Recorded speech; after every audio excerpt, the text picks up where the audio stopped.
In 1918, the world was devastated by the Spanish flu. At that time, scientists could not even see the virus. Decades later, using analytical chemistry, sequencing, structural analysis, and protein characterization, researchers reconstructed the virus from preserved lung tissue and finally explained why it was so deadly. Recently, in 2020, COVID-19 swept across the globe. Analytical chemistry once again took the front line. Not only in the therapeutic and medical field was analytical chemistry the hero. It also plays a vital role in many other areas of our lives. In the pharmaceutical world, analytical chemistry controls the active ingredients in every drug, ensuring safety and effectiveness. In food analysis, it detects adulteration and protects us from harmful substitutions. In agriculture, it monitors residual pesticides in fruits and vegetables before they reach our tables. In the environment, it inspects the quality of our water, soil, and air, keeping our planet safe. Even in criminal investigations, analytical chemistry provides the proof, identifying poisons, detecting gunshot residues, or matching DNA. In short, analytical chemistry is everywhere, protecting health, ensuring quality, and uncovering truth.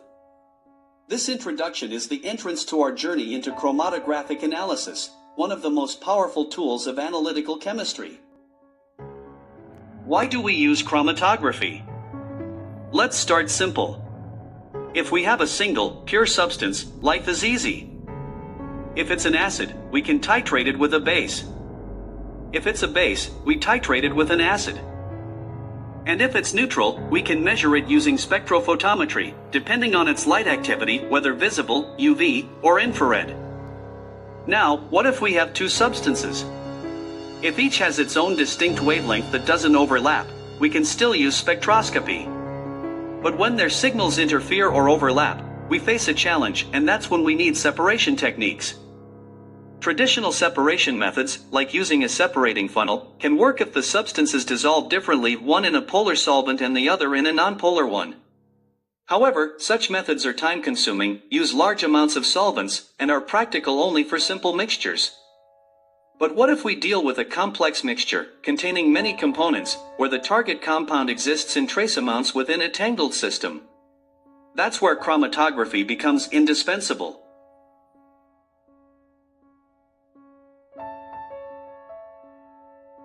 Is the cornerstone of modern analytical chemistry, a powerful and flexible tool that enables us to understand and quantify complex systems that no other method can resolve. Chromatography can take many forms, but the two most common are liquid chromatography and gas chromatography. In this video, we'll begin with liquid chromatography, or LC, a technique widely used to separate, identify, and quantify compounds dissolved in liquid mixtures. Every LC system is made of several essential parts, each one working in harmony to achieve precise separation and detection. But here's the key: knowing each component, both theoretically and practically, is what empowers you to use the instrument to its very last drop of performance. It's what helps you identify problems, troubleshoot effectively, and truly master your chromatography system, not just operate it.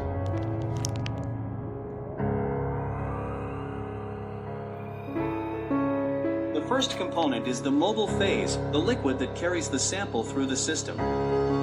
Before diving into details like how to choose it, or what precautions to take, here's one simple rule: the mobile phase must always be filtered through an online filter. That filter needs to be cleaned or replaced when it becomes clogged, and we'll explain later, in the troubleshooting section, how you can tell when that happens.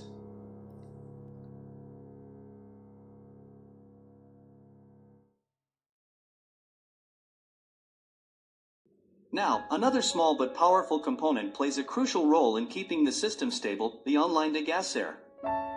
Before the solvent reaches the pump, it passes through this degassing unit. Its job is simple but vital: to remove dissolved gases from the mobile phase, ensuring smooth, consistent flow. We'll talk later about how poor degassing can affect your results. Let's see how it works.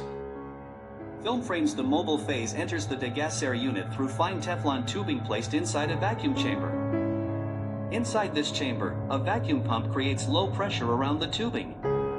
As a result, any dissolved gases in the solvent begin to diffuse out through the tubing wall, which is made of a special Teflon membrane.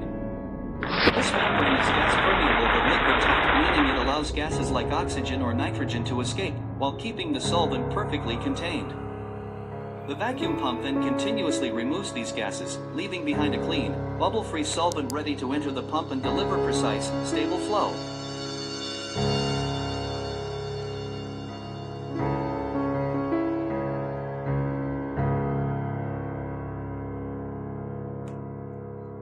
Every liquid chromatograph has a heartbeat, and that heartbeat is the pump. It is the force that drives the mobile phase through the column, sustaining precise and steady flow. Inside this pump head, a powerful yet compact chamber brings together engineering and chemistry.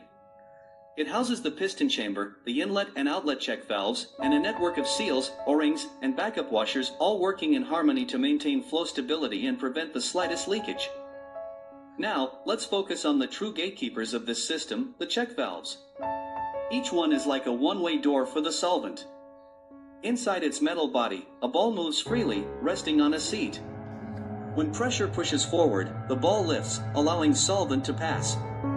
When pressure reverses, the ball seals tight, blocking any backflow.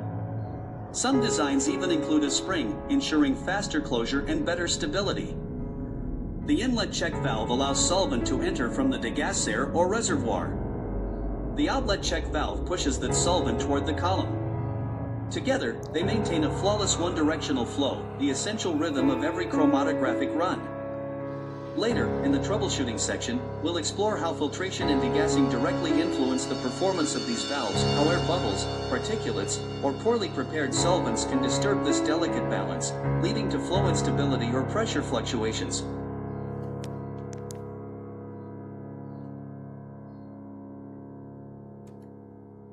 But here's where the real harmony begins. When only one piston is at work, the flow isn't steady, it pulses. Each stroke pushes the solvent forward, then pauses, creating subtle waves in pressure. On the display, it appears as a sine wave up, down, up again, the rhythm of imbalance. To silence this fluctuation, modern LC pumps employ two pistons, performing a perfectly timed duet. While one piston delivers, the other refills, their actions overlapping like musical notes in harmony. Now we arrive at the injector, the gateway where every chromatographic journey begins. Among the most common designs is the rheodyne valve, a brilliantly simple yet precise mechanism that controls how the sample enters the flow path. Let's break it down into 3 steps. Step 1, flow-through mode. In its normal position, the mobile phase flows straight through the valve, bypassing the loop entirely. The system is stable, the baseline calm, waiting for the next sample. Step 2, loading the sample. Meanwhile, using a syringe, the analyst injects the sample into the sample loop, completely filling it at atmospheric pressure. At this stage, the sample rests securely in the loop, ready for precise delivery. Here, calibration is essential to ensure that injection is complete and the sample volume is accurate. We'll discuss this step in more detail later in the troubleshooting section, where we'll explore how improper calibration or partial filling can affect reproducibility and peak shape. Step 3, the injection moment. With a smooth turn of the rheodyne handle, the valve switches position. Now, the direction of flow changes, the mobile phase passes directly through the loop, sweeping the sample toward the column. In that moment, the stored sample becomes a moving zone, the beginning of its separation journey. It's a simple yet elegant choreography: flow, load, inject, the heartbeat of every liquid chromatograph, where precision, calibration, and timing work together to deliver consistent, reliable results.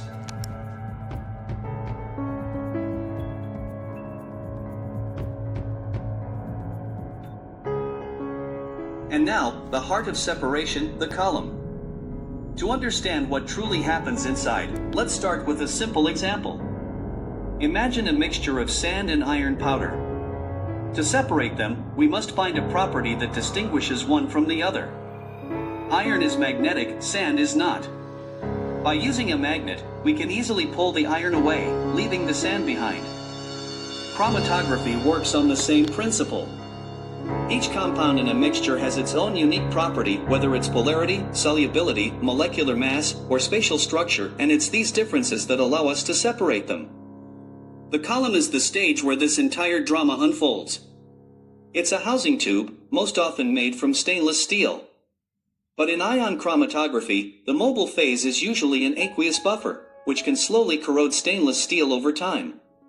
That's why the column housing is often made from peak polyether ether ketone, a strong, corrosion-resistant polymer that ensures stability and durability.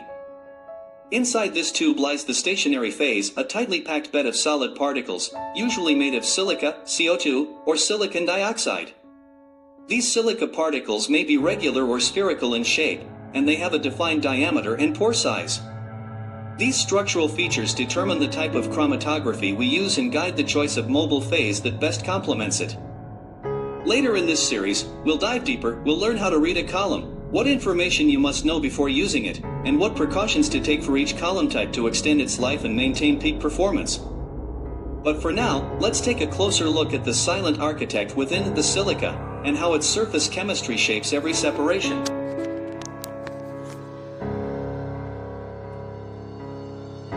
Let's now explore the true architect of separation, silica, the solid foundation of most chromatographic columns. Chemically, silica, CO2, is a three-dimensional network of silicon Si and oxygen, O, atoms. Each silicon atom is covalently bonded to 4 oxygen atoms, forming a tetrahedral structure, CO4. These tetrahedra connect through shared oxygen atoms, creating a rigid, porous framework, a structure both strong and chemically versatile. On the surface, not all bonds are perfectly satisfied. Some oxygen atoms remain bound to hydrogen, forming what we call silanol groups, CuOH. These silanol groups are the chemical fingertips of the silica surface, the points where interactions with sample molecules take place. Now, here's the key: silicon is less electronegative than oxygen, so in each CO bond, electrons are pulled slightly toward oxygen. This unequal sharing of electrons makes the oxygen partially negative, delta, and the silicon partially positive, delta plus. In a silanol group, this polarity extends further. The oxygen's electronegativity draws electron density away from the hydrogen, leaving the hydrogen slightly positive, delta plus. This positively polarized hydrogen is what gives the silica surface its adsorptive power. It can form hydrogen bonds or electrostatic interactions with compounds that have lone pair-bearing atoms, such as nitrogen or oxygen in polar analytes. This is why unmodified silica columns are highly active and often used in normal phase chromatography, where polar compounds interact strongly with the surface. Every tiny pore, every silanol group, contributes to a complex landscape of chemical interactions, the invisible terrain on which separation happens. Now that we understand the silica surface, let's see how separation actually happens upon it. Imagine 2 analytes, both carried by the mobile phase as it flows through the column. One analyte carries a stronger negative charge, while the other is less polar. As they meet the silica surface, something fascinating occurs. The positively polarized hydrogens of the silanol groups are drawn toward negatively charged or highly polar regions of the analytes. The stronger the polarity or negative charge of the analyte, the tighter it adsorbs onto the surface. Meanwhile, the mobile phase, continuously flowing through the column, acts like a gentle river, pushing and pulling on the analytes, trying to carry them downstream. The analyte that is less strongly adsorbed gives up first, it's swept away more quickly, reaching the detector earlier. The other, more polar analyte clings to the surface a little longer, resisting the flow until the mobile phase finally dislodges it.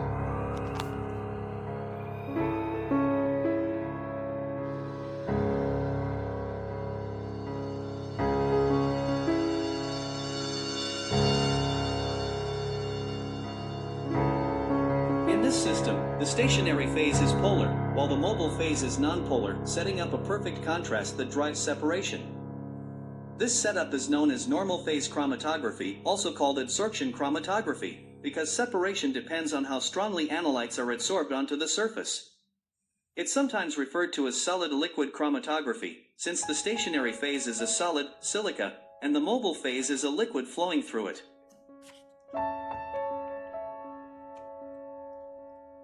But sometimes, the strength of attraction becomes a problem.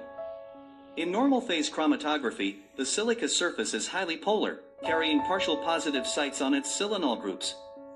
When analytes with strong negative or polar functional groups enter the column, their attraction to the surface can become too stronger than the pulling force of the mobile phase. The result? Some analytes cling so tightly that they move only slowly, if at all. Peaks broaden, resolution drops, and in extreme cases, the column itself can be damaged by irreversible adsorption. To overcome this, scientists developed two smart strategies. Reduce the charge on the silica surface, giving us reversed phase chromatography. Reduce the charge on the analytes. This approach is known as ion pairing chromatography. In reversed phase chromatography, we take the same silica foundation, but this time, we chemically modify its surface. Long hydrocarbon chains, such as C18 octadicyl or C8 octyl groups, are covalently bonded to the silica through silicon-oxygen carbon linkages. These carbon chains act like a protective forest. They push the center of attraction, the silicon atom, farther away from the surface where analytes interact. This separation reduces the influence of silicon's electronegativity, softening the positive character of the silanol groups. As a result, the surface becomes less active, less polar, and much gentler toward charged analytes. But there's another fascinating change. These bonded organic layers are liquid-like in nature. So now, instead of analytes adsorbing directly onto a solid surface, they partition between two liquid phases, the polar mobile phase and the nonpolar stationary film. In essence, reversed phase chromatography transforms an adsorption system into a partition system, a principle very similar to what happens in a separating funnel, where compounds distribute themselves between two immiscible layers based on polarity. And just like in that funnel, each molecule finds its equilibrium, its preferred balance between the two worlds, determining how fast it travels through the column, and how well it separates. The behavior of analytes in this system also depends strongly on the composition and polarity of the mobile phase, how much it prefers the stationary layer or the flowing solvent. By adjusting this polarity, we can control retention, resolution, and elution time, a powerful concept we'll explore in detail later in the advanced section.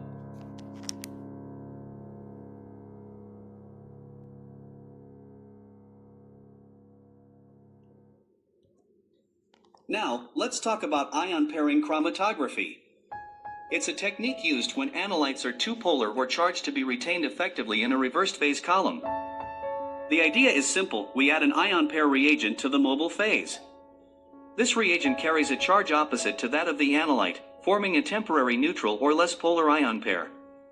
As a result, the analyte can now interact with the nonpolar stationary phase and achieve good separation.